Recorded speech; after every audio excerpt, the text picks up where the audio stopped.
A lot has been written on the widening wealth or income gap between the rich and the poor. Half of the continent lives in extreme poverty. Tax havens, what's happening to these surpluses? A measure known as the Gini coefficient has even been computed and quoted to track the difference between the haves and the have-nots. It is a pervasive social phenomenon amongst developed countries and is getting worse. Hong Kong is no exception. According to the South China Morning Post, Hong Kong's leading English newspaper, the spending power of the top 10% of the most affluent is 40 times that of the bottom 10%. And the situation has deteriorated from an 0.518 Gini to an 0.539 from 1996 to 2016, ranking it among the highest of all countries tracked by the OECD. This advancing rift has been cited as a primary reason for social unrest and despair. The least well-off feel like there is no way to do better, so some of them choose to stop trying, or worse, wreak havoc and make it miserable for everyone else. The government tried to address the issue via handouts such as consumption vouchers, etc. But is this the most efficacious way forward?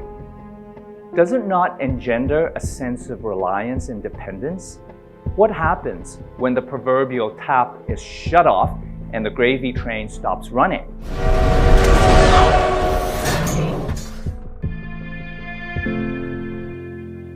In my opinion, all things being equal, most people would rather stand on their own 2 feet than count on the largesse of any administration or institution. However, they must be given the hope of being able to bridge the pecuniary divide somehow, someday, and if not for themselves, for their future generations. The government can provide equality of opportunity. Let me cite some examples to explain.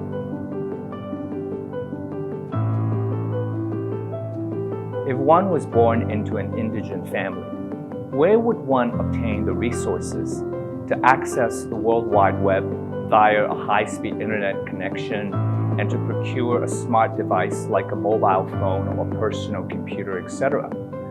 Without access to information so readily available to the rich, how would the disadvantaged even begin to compete, let alone excel in this digital age?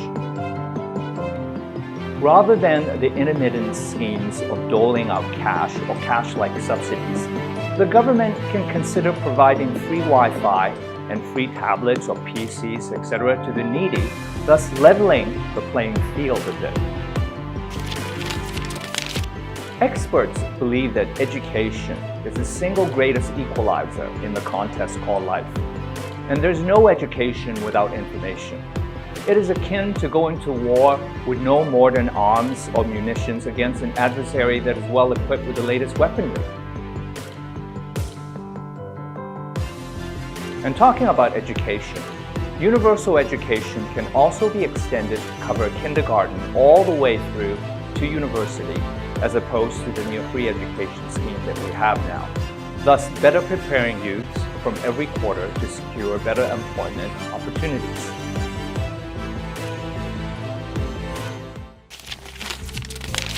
The rich can also do their part, and not necessarily for altruistic reasons. Imagine a place where the underprivileged feel oppressed and can never rid the shackles of financial distress. So sooner or later, they will revolt and demand better treatment, resulting in disruptions like strikes and demonstrations that harm the well-being of the society at large. However, if they believe that there's a chance to improve their lot in life, they will be more willing to work constructively to strive for a better tomorrow.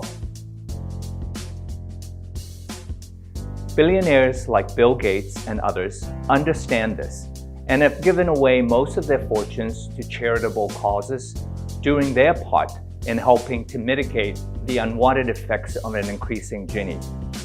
Maybe we can all do our part as well if we have the means to do so. Whilst there is no quick cure or magic bullet to narrow the wealth gap, at least we can attempt to arrest the growing breach and trend in the right direction.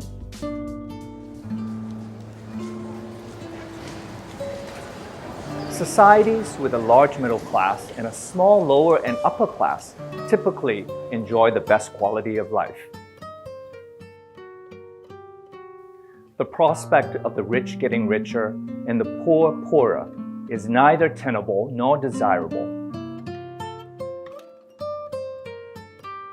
And the government, as well as the advantaged, need to act now and do more before it is too late.